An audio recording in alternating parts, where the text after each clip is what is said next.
Sayine Yesu Kriste ngayibekala emahlweni ikhosa ikhongela la kaya AGF hansi kanti sina pastors D and F langa nikhensa opportunity ni kumeke kubantu ashakana ngina trashwe mkasipre nyamuhla nekareni fushela bafundisi kwawo khona gogo kereke kwayo Sunday school vantshwa no one lwalanguteleke arilo makakona mpushela vito ra matimba ra Sayine Yesu Kriste khensa opportunity ni kumeke kasipre nyamuhla ajika kujankari eta eritweni ra Xikwembu nesitubulo sethu la ekhaya esitholakala encwadini yakwaba seFilipi chapter 2 bawufunda uverse 14 lapho yithi khona kumele sikwenze konke ngokubambisana kungabi nokudonselwana kodwa sisebenzisane ngokubambisana yiso isitubulo esihamba ngaso siyibandla kanti isihloko sokhulumela phezulu kwaso sithi noma ngabe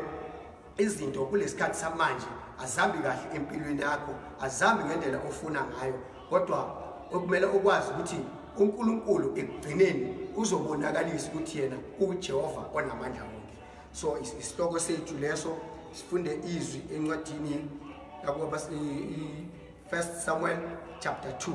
sifunda uverse 5 ngifunda ngesitsonga isihloko sithi Simura ana 5 laba shureke batirhela vuswa kambe lava tweke ndlala va wisa lowa mhika u veleka eka ntlhanu na kambirhi kambe la nga ni vana lavo tala u tshama ntsena. Amen. Yizwi rito leri ri kumaka siku ra nyamuhla a swi tsundzuka hinkwerhu ku ana i munhu loyi a nga kumeka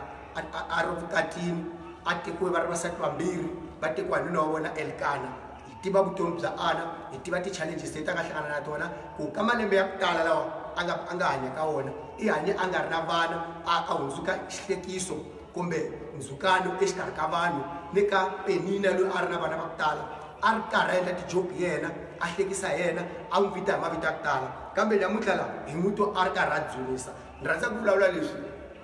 Xikwembu xi na matimba ku xi nga ku yimela no ku lwela xi na matimba ku ti vonakarisa eku heteleleni evuton'wini bya wena loko xi swi kotile ku ti vonakarisa evuton'wini bya Abrahamu laha n'wana n'wana a nga ha langutelanga ku nga endleka leswi nga hi humelela swa nga ha kuma n'wana Isaka loko Xikwembu xi swi kotile ku endla eka Josefa lexi nga fambisa hambiloko se a lahliwe hi vamakwavo a lahliwe ni tiko ra ka vona tikuma ri tiko leri a nga tiviki munhu ka rona kambe Xikwembu eku heteleleni xi n'wi tlakuxa na le ka wehe ni lava ku byela namuntlha ku Xikwembu xi ta ku tlakuxa loko ntsena u xi tshemba. Themba uNkulunkulu ngoba uthembekile njalo hlala kuye mthembe kule simo okuso ngenzeka kulesikhathi esikhulumayo omunye laba lahlekelwe umsebenzi ngenzeka sikhuluma kanje uyagula ngenzeka sikhuluma kanje kunenkinga ezithile emshadweni noma emndenini obhekane nazo engithanda ukukusho ukuthi mthembe uNkulunkulu ngoba yena uthembekile uhlala athembekile njalo akaguquki futhi akashintshi. Uthi masifunde encwadini yamaHubo chapter 38 mawufunda from verse 12 fika verse 14 uthi bakakhuluma uDavid athi labo abazingela impilo yami bangigubhela imigodi ukuthi ngizowela khona labo abafuna ukungibona ngifile babhizi bakhuluma ngokuqeda impilo yabo kodwa mina ngima njalo ngibheke kuwe Jehova ngimemeza kuwe ngazo zonke izinsuku ngoba wena uthembekile uzongilalela uzongilwela uzongihlulela. Ngithanda ukukhuthaza mzalwane ukuthi noma ngabe isimo sinjani noma ngabe uhamba kumapha ama-challenges noma ngabe ubhekane nani uthi uDavid maqhubeka kakhuluma lapha athi mina nginje ngomuntu ongezwa emadlebeni njengomuntu ongakwazi ukukhuluma ngoba labantu lento abayikhulumayo angifaki engqondweni yami labantu lento ama-plans wabo ngiyenza ngathi angaboni ngoba engimthembile ngiyamazi. Hlala ethembelele uNkulunkulu mthembe kulesikhathi esinzima lapho iCovid nayo izidikeze khona amandla mthembe ngoba yena uthembekile uzohlala athembekile njalo njalo. Uthi bakakhuluma ingilosi kaNkulunkulu ikhuluma masifunda encwadini yabahluleli chapter 6 ufunda uverse 14 uthi uJehova kuGideon hamba ngamandla onayo kuso sonke isimo ozohlangabezana naso akumelanga urelax akumelanga uJehova sekuphelile umsebenzi sekuphelile ngami ngoba mhlambe maybe sewudivosile udivosiwe uthi sekuphelile ngami qhubeka uhambe ngamandla onawo ngoba uNkulunkulu ukunikile amandla okumele ukwenze wena ukuthi sebenzisa amandla ophiwe uNkulunkulu sebenzisa ukukholwa lokhu uNkulunkulu akunike kona ngoba siyazi ukuthi masifunda kahle indaba zika Davida uDavida bekangeke akwazi ukumnqoba uGoliath uma ngabe uye wamamela izinkulumo zalabantu bazikhuluma uthi makafika empini bayakhuluma baqashile wonke ama-Israyeli uSaul nawo wonke ama-warriors kwa-Israyeli baqashile ngoba basaba lesidlakela okuGoliath kube bekezwe izinkulumo zabo bekangeke azakwazi ukumelana noGoliath bebekamamele izinkulumo zabo lokwenza kwabo nanoma ngabe bekayi ngokubona or lento bekayibona ngoba uGoliath siyazi ukuthi lithi izwi beka 9 meter tall bekaqoke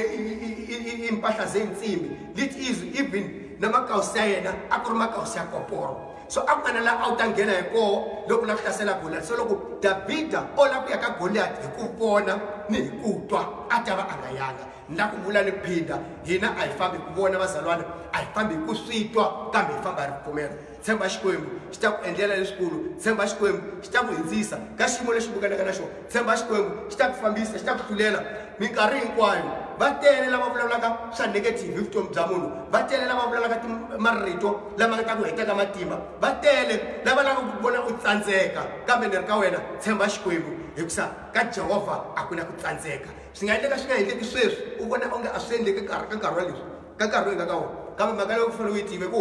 leswi vulaka hi Jehovha swi ta humelela switshembiso swa yena swi tshama hi laha ku nga heriki loko a ku xilo uNkulunkulu ngeke kuze kushintshe noma ku nga thatha iminyaka emingakanani ekugcineni soba ngabanqobi ngoba uJesu naye wanqoba bathe basebacelebrate bambethelile esiphambanweni sebabona anikele nomoya babona sekangcwatshiwe nasethuneni bese uSathane celebrate athi unqobile athi uqedile umsebenzi bebathi uzosindisa umhlaba wonke kodwa naku naye sekasethuneni njengabanye njengabokhokho bakhe ngiyohlala ngomnqobo kodwa ekugcineni uJesu uNkulunkulu wamvusa ekufeni namhlanje uyinkosi yabaphilayo nabangasekho ngoba wamamela uNkulunkulu wayenza umsebenzi kaNkulunkulu wayenza lokhu bekathunywe kona ukuthi akwenze nathi asihlalele ethembeni loNkulunkulu asibeke ithemba lethu uNkulunkulu singabhekeni isimo kodwa asimameleni izwi likaNkulunkulu bese siyalenza ngoba mawulifunda la kuLuka chapter 1 ufunda uverse 36 and 37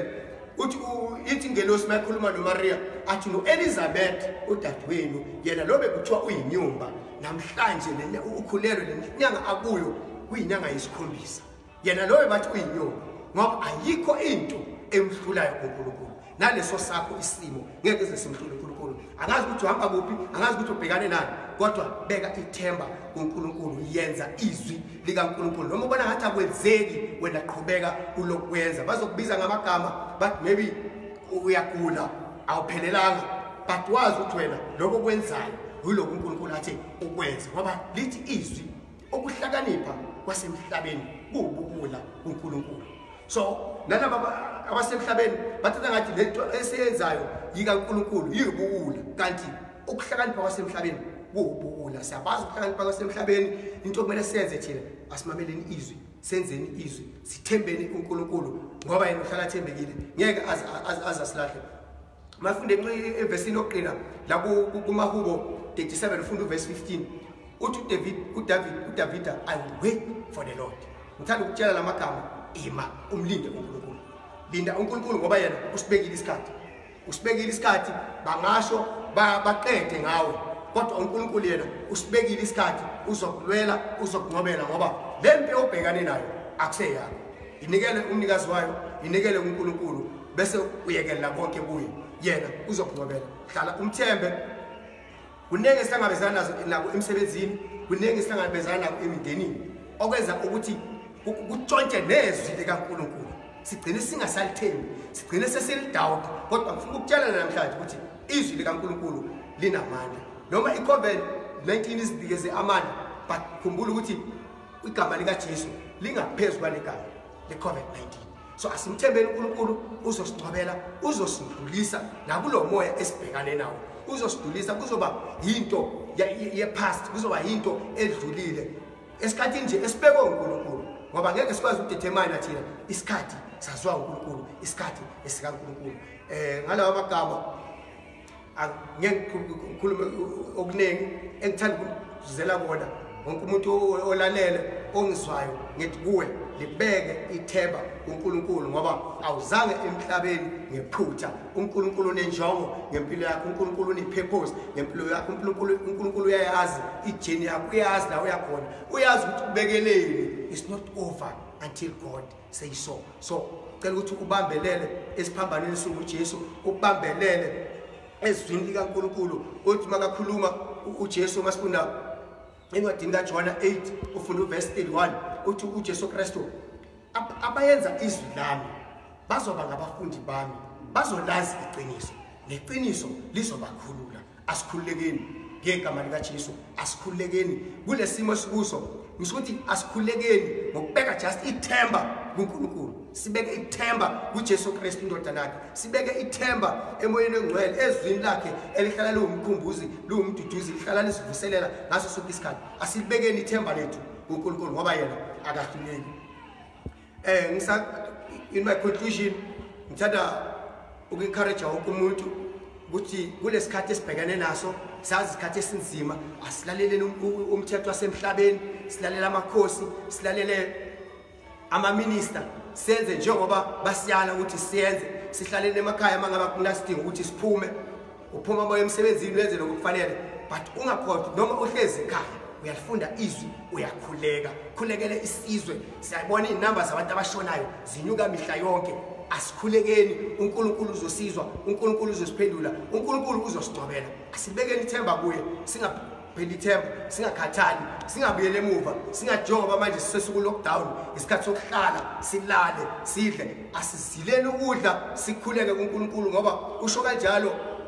lokhu iJohn abukweni eTikronika iri loko tiko ra mina leri khongela ka vito ra mina, loko va rila va wela ka mina, va va suka swijoweni swa vona, mina ta xika letilweni ni horisa tiko ra vona. Xikwembu xa rina mativana namuntlha ku loko xi welela hi rila ka xona, hi va hi suka swijoweni swa hina, Xikwembu xi ta hi yisela, xi ta hi hlamula, xi ta hi hlulela.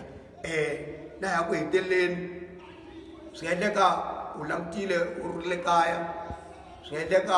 u yingiselile u ri munhu loyi u kaleke u nga xi tiviki Xikwembu, a wu se za u hlangana na Yesu, a wu se mi amukela Yesu tanihi hosi ni muponisi wa wena. Ni rhandza ku byela marito lawa loko u dyondza buku ya Varoma chapter 10 kusukela ka verse 9, ri rito ra Xikwembu lava vulavulaka hi milomo ya vona leswaku Yesu Kreste i hosi, va va pfumela leswaku Jehovha i n'wi pfuxile ekufeni, va ta ponisiwa. Loko u kuma ku ponisiwa hi ku vulavula hi nomo wa wena, u yamukela Yesu mbilwini ya wena, u va u hundzuka, u cinca ku famba ka ka khale, kambe u yamukela mfambo wuntshwa, u endla mintirho yintshwa, u sungula ku endla leswi nga le ritweni ra Xikwembu. Kutani ri rito hi ku endla tano thina so sindiswa, sisindiswe kule simo esisemhlabeni, sisindiswe kule mpilo endala, kodwa sibe yidalo ezintsha. So ngithanda ukugcugcuzela mfowethu, baba, mama, dadewethu ukuthi uma ngabe usengakahlangani noJesu, usengakabi nobudlelwane noJesu, ilanga lakho namhlanje ukuthi umukele njengenkosi nomsindisi wakho, ngoba abamukelayo uJesu unamandla ukuthi achange impilo zabo. Neyakho impilo angayichange, uphile impilo entsha, impilo enoKristu ngaphakathi, ngoba leyo yinjongo kaNkulunkulu, yinjongo ikaNkulunkulu ukuthi bonke abantu emhlabeni bamazi, bamkhonze, bamthembe, sonke siphendukele kuye. So ngithanda ukugcugcuzela ukuthi ungadlulwa lithuba, kodwa mukele uJesu njengenkosi nomsindisi wempilo yakho, mukele uJesu njengenkosi ezoteka over kuso sonke zonke izimo, situation ohamba kuyo, endabeni zemali zakho, inkinga zakho. Masifunda futhi la ku Matthew 11 funda verse 28 athi uzani kimi nina nonke enikhathele nani nisindwayo, mina ngizoniphumuza. Asizeni kuJesu sizophumuzwa ngoba yena unawo amandla ukuthi asiphumuze sonke kuzo zonke inkinga esibhekana nazo. Angisala qhubekela phambili isikhathi samanje, izothanda ukuthi ngiyokhuleka naloyo osekhaya othi yena mina ngisengakamazi uJesu, ngiyamfuna, nami ngifuna abe inkosi nomsindisi wempilo yami. Ngizothatha le thuba bese senza ukukhuleka omfishane sikwazi ukuthi sibe nokuxhumana noJesu, sibe nobudlelwane noJesu. Ndakhongela nkarhi lowu ngatakusha boko wena kwana wakho takusha boko ra wena uku himina lwehosi nathi nyiketa emahlweni ka wena ani nga ri na vuxaka na wena Yesu, ani nga ku tivi kambe kusungula namuntlha sweswi na hundzuka ni teka avutomi byintshwa ni amukela Yesu tanihi hosi ni muponisi wa vutomi bya mina. Ni teka masungulo mantshwa ni siya vutomi bya me bya khale, ni tiyisiya mitirho ya me ya khale, ni siya hinkwaswo swa swi endla khale loko ni nga si ku tiva hikuva na swi tiva leswaku leswi swa khale i swa vuminyama, kambe sweswi kusungula namuntlha se ni famba a ku vonakaleni, ni famba na Jesu, ni n'wana wa ku vonakala. Akhongela na wena la nga ko swa ku Xikwembu xi pfuni wa teka xiboho lexo u va teka masungulo mantshwa u hanya hi rito, a rito ri na matimba ku ri nga ku yisa mahlweni. Xikwembu a xi katekisi un'wana un'wana loyi a yingiseleke ncumayelo leyi, Xikwembu a xi katekisi un'wana un'wana loyi a ngo nyamuntlha na tinyiketa, Xikwembu a xi katekisi un'wana un'wana loyi a ngo ni lava ku tirhela Xikwembu hikuva Xikwembu xi lava masocha lawa ma nga ta xi tirhelaka. A hi tiketeni ka xona hi xi tirhela a ni nga ta vona mahlweni. Hi ta hlangana hi Friday hi 5 o'clock